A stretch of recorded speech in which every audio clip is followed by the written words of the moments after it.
let's hop into the patch notes. Yeah, patch 11.22. We'll just run in really quick. It's a really short patch. It's like barely a patch. So during the month of October, Riot is going to be releasing and doing special stuff with Arcane, their Netflix series. So we're going to be talking about that extremely shortly. So we're just going to kind of breeze through that. End of season. Ranked in the Honor season will end at 11:59 p.m., so just before midnight, local time on the last day of this patch, so patch 11.22. Ranked rewards distributed December 16th during patch 11.23 for all regions except China, who receive those later. And if you have any questions about that, there's a player support page that you can click on to get that. You can also check the client if you go to your rank tab. At the very bottom, it'll show you how much time is left. I think down to the minute. I don't know if it goes down to the second, but you can see how many days you have left. Lock it in. Make sure you don't decay. So on with the patch, we've got our first champion, Akali. Her passive damage is increased. So in the note here, it says Akali is steel weak. Are they making a pun, or did they just spell steel? I don't know. There's not a whole lot of steel associated with Akali, really. I think they she's got the kunai. Yeah, she's still so weak. But if they said Rel is steel weak, then I would say, oh, haha, funny metal character. But yeah. I don't know. Anyway, Graves. Passive damage is being reduced, and particularly on the critical, each pellet is being reduced. He scales grossly well with crit. That's the main reason. So now we're just going to see lethality. Yeah, I love lethality Graves so much. I can't wait to see Eclipse. Yeah. Calista, her E damage ratio is increased. Cool by me. It's always funny. Sorry, go ahead. No, I was just going to say, it's always funny to see damage ratios changed with Kaisa, because you got to recognize that the E damage ratio is up 10%, but it's actually 9% because of her 90% auto attack damage. Yeah. So it's actually a 9% change instead of a 10% change, I think. Yeah, but funny to think about like that. Mm-hmm. And there's the stacking. But one thing I think is really funny about the Graves comment is back in the day, in ye olden item system, crit builds were risky. Isn't that so fucking true? Yeah. Shield bow. Shield bow's gross. Shield bow is disgusting. Crit, literally any AD carry, any crit character you want to build, you can still build hyper carry and have almost no risk to you because you went shield bow. They have a LeBlanc, doesn't matter, build shield bow. Oh, they have a 9-0 Talon, it's fine, just build a shield bow. The main thing is old crit builds were so attack speed reliant. He doesn't really use attack speed that well, and it's now you can go shield bow into Bloodthirst or into Infinity Edge, and it's no attack speed, and it's just a fuckload of damage. Too. Yeah. That's the Samira build that I'm running. I really want to make non-shield bow Samira work, but I don't think it's possible. Yeah. So I think collect your second item on that champion is trolling, by the way. Yeah, I agree. But hey, that's just me. Kayn, Darken Q, so red form, damage ratio is increased, and the Darken R, his ultimate target max health damage ratio is increased. So he'll be killing tanks a little bit better. Not to talk about a character for every single one of these, but I do want to play top lane Kayn. That's my next thing I'm learning. Top lane blue Kayn, where you go TP Smite. Mm-hmm. Because you just fucking farm the jungle, don't really interact with your lane. Doesn't matter how far behind you get, because you just have a shitload of gold and XP from farming camps and stuff, and then you one hit their AD carry despite being 0-5 in lane. Mm-hmm. It's cool. Yeah. It's balanced. God damn it, Riot. That shouldn't work. Kha'Zix's Q damage ratio is reduced. Oh no, they're nerfing the His bomb. legs are broken. Oh wait, they dropped it by a lot. Yeah, 15% bonus AD off, so it went from 130% down to 115. The isolated is losing 30% bonus 30. AD ratio. That's a lot. Yeah. Man, I hope that they, honestly, I do hope that they change him significantly more, because I want to play Kha'Zix more, but I personally don't like the glass cannon full lethality. I love the days when you built tankier and had the ultimate that reduced damage and were in long fights. You should play top Kha'Zix. Sorry. Yeah, I was gonna say I feel like that's the current best build for Kha'Zix. You just go Conqueror Gore Drinker and evolve everything except your I think except your Q. That could be wrong about that, but maybe I'll have to look into that. But yeah, that's the Cause Exchange. Is Maokai, and his passive heal is reduced early. His W base damage is reduced. It is funny. OP at Worlds. Yeah, it is funny because they do say that they're returning it later in the game for solo lane Maokai, which is also strong but not as popular. What lane does top lane Maokai win? Excuse me? Legitimately, I think he wins. I'm air quoting, by the way, so you can hear this. I think he wins the Malphite matchup because who doesn't? Also fucking can farm play the game with 3 CS a minute. That's it's so crazy. Exactly. He doesn't prevent Malphite from doing Malphite things. So I don't know. Yeah. I wish this I wish Riot would commit to like locking him into, I don't know, one role in particular, because I don't understand how this doesn't nerf. I guess it scales with level, so it'll get back up to 15% faster. Yeah. But you're still taking 10 damage off of a character who already does 0 damage. Yeah, it's so crazy. I don't like, this is obviously right. Like, this is targeted at support, but man, they need to change his fucking E. Like, Honestly, they need to change his E, because like the only reason he's good as a support is because they changed his E to try and make him a jungler again, where it ticks like 4 more times for 1 billion damage. Like, just make that only apply to monsters and you're set. Yeah. Like, your E does a little bit more damage out of a bush to champions and way more damage to monsters, just always. It should just be part of his passive. Like like Alawi tentacles. He walks around and drops saplings like trees do. That could be it too. Yeah, I think actually they proc in bushes actually. Like that's a really good idea that they just drop kind of randomly. That would make him way better as a jungler. And it also like hard nerfs the support role where you can't just throw them from 1500 range, like over 6 walls. You actually have to walk into the bush. Get your free ward every fucking 15 seconds. That also is gonna do a third of a carry's health. And then turn his E into old Galio W, where he absorbs the damage and heals from it. There we go. Shit, we fixed the character. This isn't Zed Talks. Get out of here. We fixed the character. I don't know what we said when we talked about him on the Zed Talks, but that's better. It wasn't that, yeah. Kiana. Base health is being reduced. Base health growth is increased.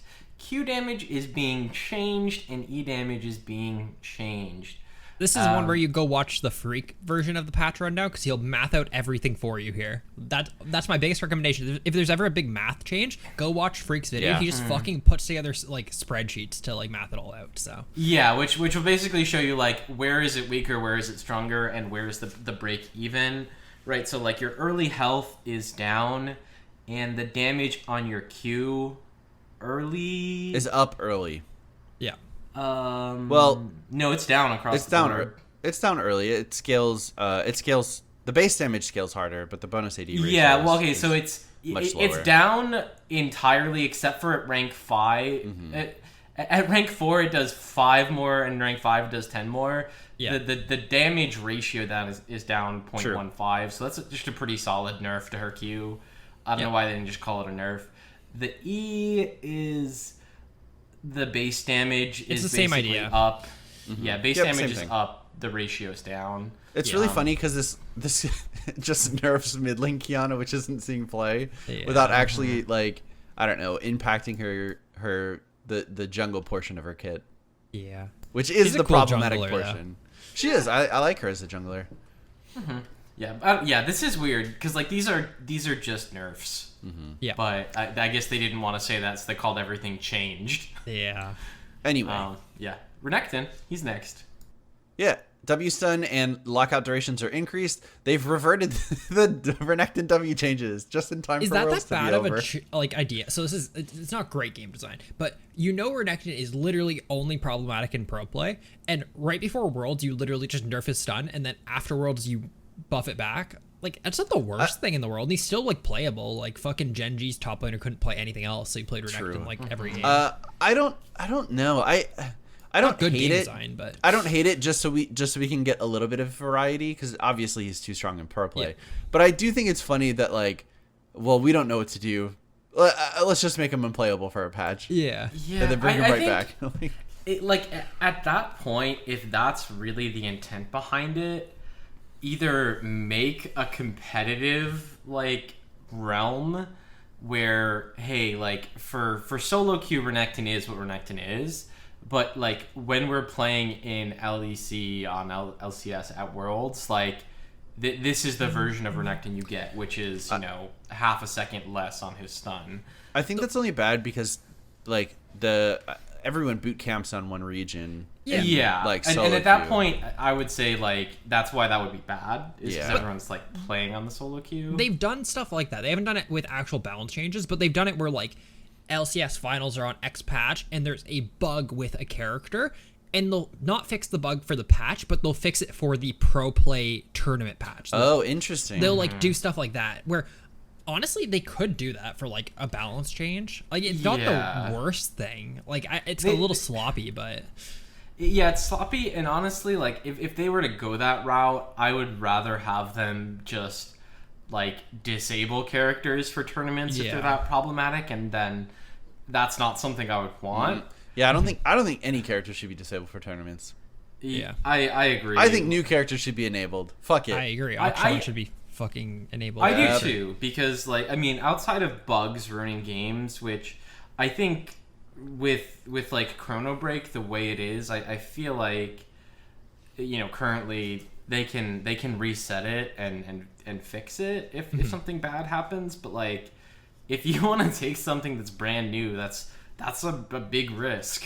Yeah, I guess like absolute worst case scenario, you wouldn't want to remake a game, right? If it's like, I don't know, 20 minutes in, you wouldn't want to remake it. Yeah. So I guess in that sense I understand, but I don't know. It would have been so hyped to see action at Worlds. Yeah. Cool. Anyway, Riven. Go ahead.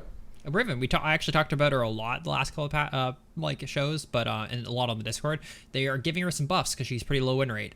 So her W base damage and her E shield ratio are increased. I'm a little bit scared of the E shield ratio thing. But I've been talking about it for a while. It is a weird thing where she has a negative win rate at every single ELO, but the highest LP player in the fucking world is a Riven one trick. So, I mean, I understand you shouldn't balance fully around like that, but the fact is that obviously she's playable. She's obviously really fucking good. If he's 1,900 points challenger and has a 62% win ratio on Riven, right? Like, she's obviously not bad.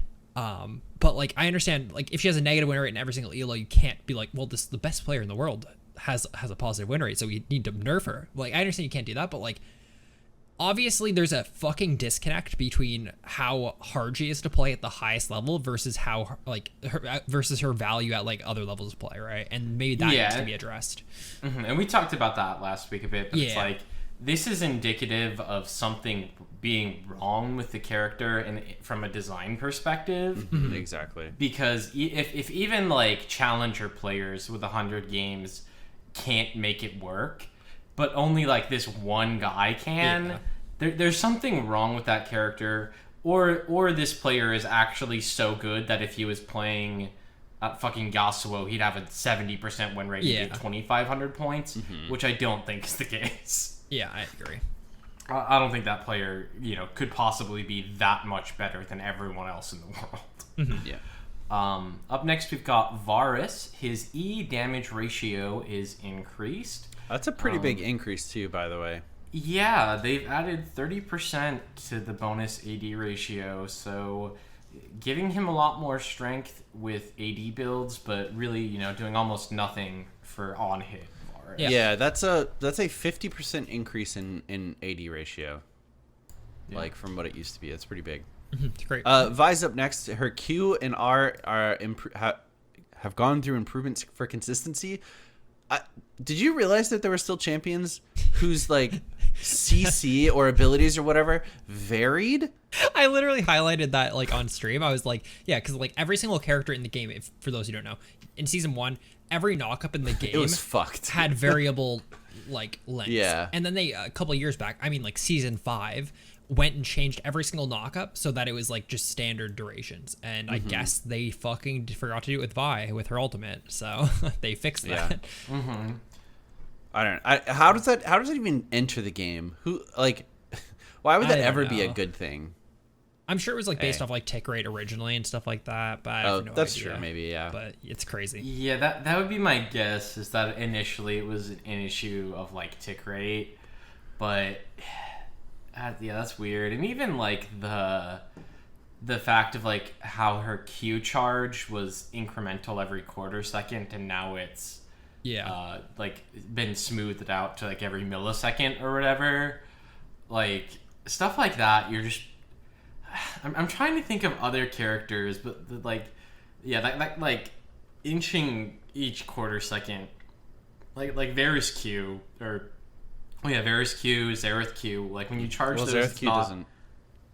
The damage doesn't scale, but no, but like the size and range doesn't like. There's not like sub breaks every quarter second. A lot of the stuff feels very like because of its time, right? Like I bet a Nivea ult in their perfect world probably would tick way more quickly right now, but they haven't gone and changed it, right? Like that's something that I think could do that. Like, but anyways, it's cool. Yeah. Yumi, her E heal and move speed ratio are decreased, so they are taking away 4%. Of so move speed is down 4% per 100 AP. The heal, the base is down a little bit, and the AP ratio is down 5%. So some small-ish nerfs. I mean that move speed is pretty significant, but they just need to make her not pickable with every single character. If she was good with like specific characters, that's fucking awesome. Like if she makes like good like certain characters like playable, that's great, but she's good with every single character in the game. So yeah, what they gotta do is make dashes and hard CC knock her off. Rude. So you have to play a character that doesn't dash because the weak little arms can't hold on. Perfect game design. We'll quickly go through the items. Gore Drinker is getting increased health and increased Omni Vamp. There's a Tom Kench Gore Drinker build that's going around that I want to try, so I'm going to probably try that because Gore Drinker is the mythic with the most HP in the game now. So I'm going to use that. Why don't the tank mythics have more? It's funny. Because then they would be too tanky.